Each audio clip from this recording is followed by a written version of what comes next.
How to show what game you are playing on Discord. If you want to show what game are you playing on Discord, simply follow these steps. First, open your Discord application and look at the settings icon at the bottom left corner of the screen, then simply click on it to proceed. Now, after clicking the settings icon, a new window will open on Discord.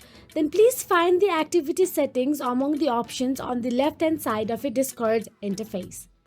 Now, proceed by clicking on Activity Privacy and then enable all the options under Activity Status.